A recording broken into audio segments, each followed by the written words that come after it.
In today's video, we're taking a look at a potential Jack Eichel to the New York Rangers trade. According to Nick Kypreos, they would entertain letting him have the surgery he wants. So we're going to look at that. We also have a lot of news concerning Olympic teams and the first three players being named for a variety of countries, NHL Waivers news, some signings, PTOs, and more. All that coming up next.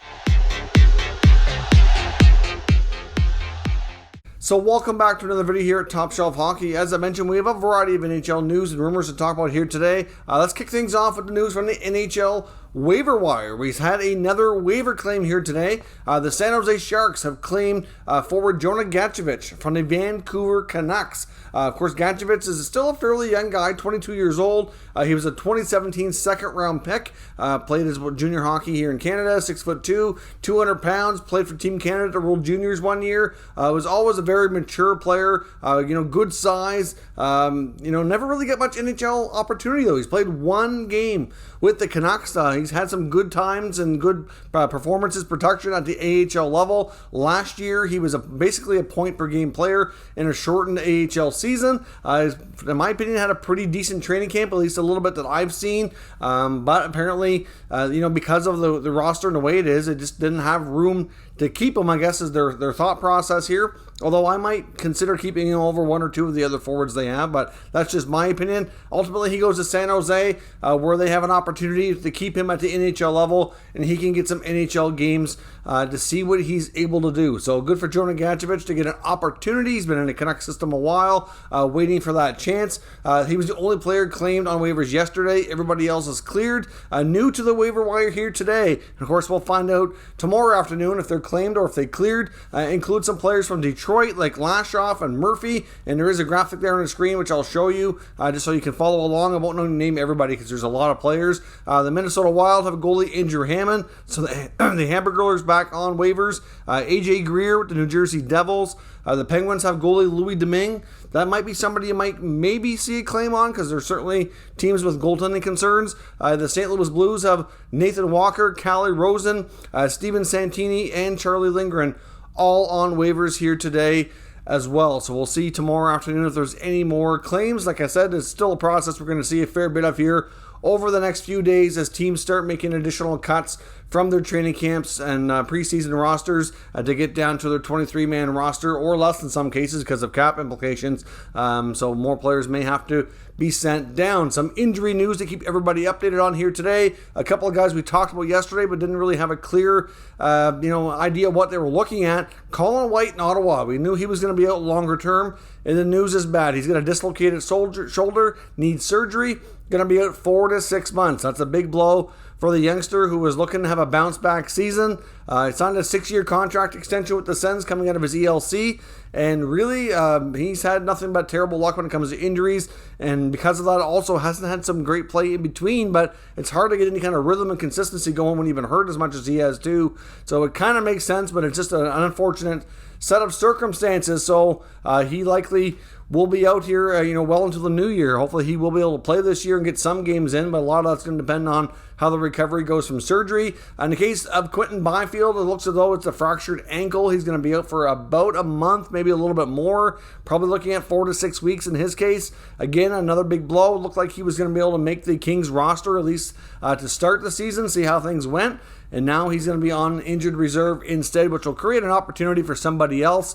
I've seen some rumors out there suggesting the Kings might be looking to add another forward because of that injury. You never know, I guess, maybe. But they have so many solid young players that were kind of on the cusp there. I'm not really sure if they'll do that. They have plenty of internal options that they can look to. We also have an update on Pavel Francouz, goaltender in the Avalanche system who missed the bulk of last year. Is out again for another 3 to 4 weeks. He's a promising young goaltender that came over from Europe a couple of years ago, and he has been hurt so much. It's unfortunate for the Avalanche because they have not been able to rely on him really to be a solid backup goaltender. He's had some good games when he's played, but they like to see him stay healthy, which would certainly go a very long way. We also had news from, speaking of the Avalanche, head coach Jared Bednar has tested positive for COVID, which is a big blow. Hopefully it turns out to be a false positive, or he doesn't have any kind of severe symptoms or anything of that nature. But because of that, he's not going to be able to be behind the bench for their preseason games. Will miss training camp from here on out until he's proven to be negative. So I'm not sure how long he's going to be out. Looking at probably 10 to 14 days. It might be able to be sooner if he's, if it proves to be a false positive or something of that nature. But at the very least, a temporary setback for him too, which is not good. So we wish him a speedy recovery, like I said, and hopefully nothing severe comes from that. Some PTO news. We have a couple of players either released or signed. The Senators have announced today that they had Tyler Ennis on PTO. They signed him to a 1-year deal, $900K. Still looks about the same as he played there a couple of years ago. A guy who can be a bottom six forward, be reliable, great skater, still in good shape. Can certainly provide a little bit of secondary scoring. So cheap, easy signing to fill a spot for them. So easy one there. So he gets signed. In the case of the St. Louis Blues, Michael Frolik, who was there on a PTO, has been released, so he's not going to be signed. James Neal, on the other hand, is still there.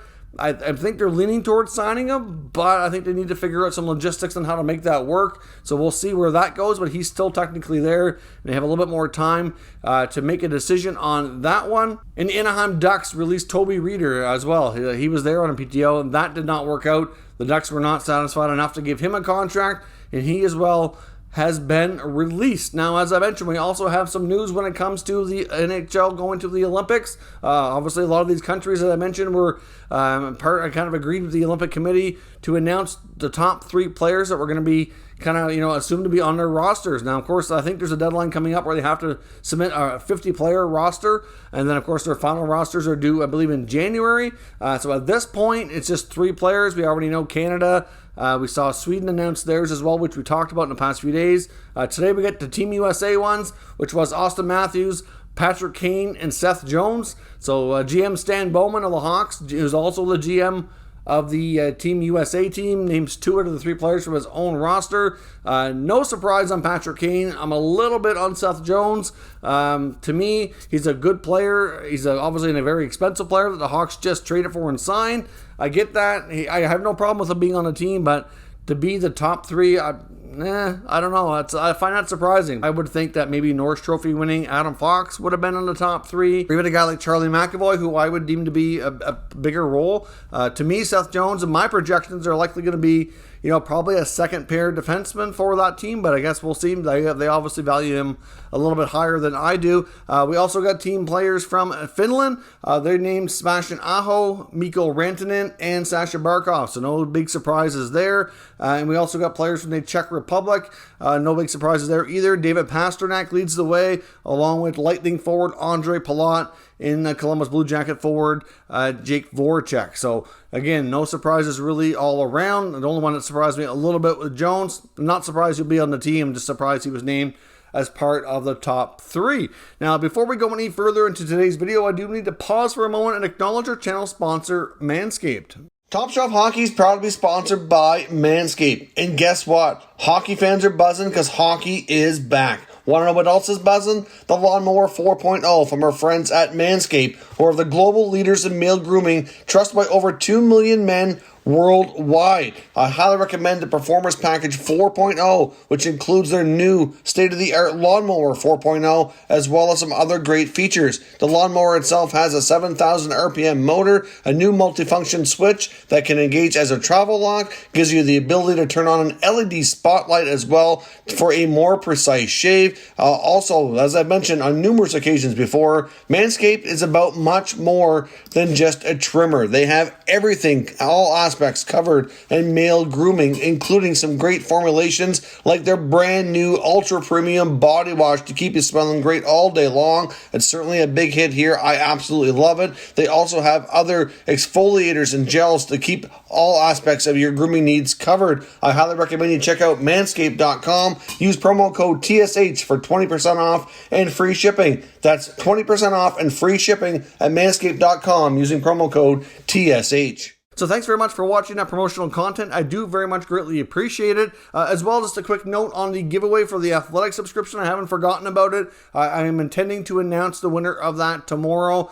So stay tuned between video tomorrow, as well as probably on the community tab. I'll make a post and announce who the winner was. So haven't forgotten about it. Just haven't done it here yet, but we'll be doing that tomorrow for Friday. As well, news today, of course, you saw the other video likely that was posted, or if you heard the news in some capacity, that Carey Price is going to be away from the Habs for a minimum of 30 days, that he's entered the player assistance program, and Marc Bergevin did a press conference talking about that today, and he was also asked about his own future, like what's the future of Marc Bergevin in Montreal, and we did get clarification based on what he commented and comments from the Habs as well afterwards, indicating that the contract negotiations on an extension for Bergevin to remain GM in Montreal is been put on a shelf and will not be looked at or discussed further until the end of the season. So we know that he's in the final year of his deal. I know I think it was Elliotte Friedman had mentioned that there was rumors, even like it's back as far as like a year ago, that he considered, not even doing this year coming up, that trying to maybe resign before the contract was up. Obviously last year's run to the final kind of reinvigorated him, got him going. So he decided to keep going, but as you can imagine, that's an extremely stressful job. Working in teams like Montreal, Toronto, like the hotbed of hockey, it's not easy, and it comes with a lot of pressure, a lot of stress, a lot of scrutiny, and he's been there quite a long time. We've seen him age quite a bit over that stretch, so might not come as a huge surprise if he decides that, I'm ready for a change. Maybe he goes to the team president role. They bring in somebody else. Maybe he stays. I don't know. I think a lot of it's going to have to do with how he feels and a little bit about money too. I mean, we know that the NHL insiders are saying that he's obviously looking for a certain amount, wants to obviously get a raise, be kind of, paid as one of the top GMs in the league, which, I'm not sure that, I don't think Jeff Molson would have too much of an issue doing that. But at the same time, I think there's a little bit of hesitancy on his part as well, just to commit to it because of, everything that comes with it. It's not that he doesn't like it anymore, but sometimes you just need a change. So we'll see what happens in Montreal. That'll certainly be a major topic if it's looking like he's not going to return, as to who will take over. There's a lot of names out there that have been linked to this franchise that could certainly be a contender. So we'll get into that later on once, if it ever gets to that we know it's happening. And lastly, with Jack Eichel, we heard comments from Nick Kypreos, which I'll show you here on the screen from Twitter, indicating that he has sources that say the New York Rangers are one of the teams that would entertain letting Jack Eichel have the disc replacement surgery in order, to get him via trade. Of course, they'd still have to work out a trade, and as he says here, he can't confirm that they're close to pulling off a trade, just that they're still interested, which has been reported for some time. I know there's been the odd insider or source that has indicated that, the Rangers really aren't all that interested, but there's some that are convinced that until he is traded and they don't get him, that they remain interested, that Chris Drury is high on Eichel and will remain interested in this player until it's not going to be an option anymore, which to me kind of does make sense. They do have some decisions to make long-term down the middle in the center ice position. They could choose just to sign Mika Zibanejad and not bother with Jack, which would not be a terrible idea either. But you know what? If the Rangers are indeed one of those teams, they're a team we've talked about before. They're a team that has a lot of great young assets. I think they could certainly put together a very interesting package for the Sabres to highly consider for this. But one thing that will certainly complicate things here, or actually two things. One being, as I said before, which is going to have to come to be, is that some of these assets being traded are going to have to be future-based draft picks, and they're going to have conditions on them. I just don't see any way that teams make this deal without there being conditional picks that indicate that, if he plays a certain number of games, as long as he's healthy, they get whatever. But if something goes wrong and he's not able to play and the surgery, limits what he can do, that they don't have to give that. They're going to have to do something to that effect. So that's for starters. But we know that the Sabres want a highly, future-based package. But at the same time, the Sabres take that $10 million off their cap hit for Eichel. They're going to need money on their roster to get to a cap floor. And the other teams, any team just about that's acquiring Eichel, except for a few, are going to need to shed money in order to make their cap compliant as well. So I don't think the Sabres are going to have any choice but to take a couple NHL roster players off just about any team that they make this deal with. Now, in the case of the Rangers, I know we talked a lot about before, a guy like Pavel Buchnevich being one of the pieces going back, as it was looking like they didn't want to have to be able to pay what he was going to be worth as an RFA, which clearly was the case, except he ended up going to St. Louis for Sammy Blais. You look at the Rangers roster now, and getting, the Sabres are going to need around like $8 million or more going back to make them cap compliant, to get to the cap floor. They could obviously pick up players from other teams. It doesn't have to all be part of this one deal. But at the same time, or the other option here they could do is to retain some money on Eichel too. That's another option that they could do to make things a little bit easier here. But to me, they'd almost have to include Ryan Strome. A couple of reasons. One, you don't need all those center icemen on your team. Number two, like I said, for cap purposes for both sides, he's making a decent amount of money, and the Sabres can decide longer term if they want to keep him or not. But Ryan Strome, to me, is a player. If you look at what else is on the roster, though, like on the blue line, I don't really see them moving anybody. The only player that's making any amount of money right now today is Trouba. He has a no-move clause. That's not going to happen. You're not going to trade Ryan Lindgren. You're not going to want to move any of your top young D, but I mean, you might have to as a part of a package, perhaps. But between like Miller, Lundqvist, Fox, I mean, Fox definitely is not going anywhere for sure. He's most untouchable of all. They seem to be super high in Nils Lundqvist. Miller had a solid year last year. To me, if they're going to include any prospect defensemen, maybe Libor Hayek. I mean, because like I mentioned before, he's a player that they were probably looking to get a fresh start for because there's just too much of a crowded blue line. They have all these other young defensemen in the system too, and they just can't keep them all. So you're looking at maybe you've got Strome, maybe you've got Hayek, maybe you've got Georgiev. Maybe those are your three roster players. And then there's been some talk as well that a guy like Kraftstoff might have to be included too.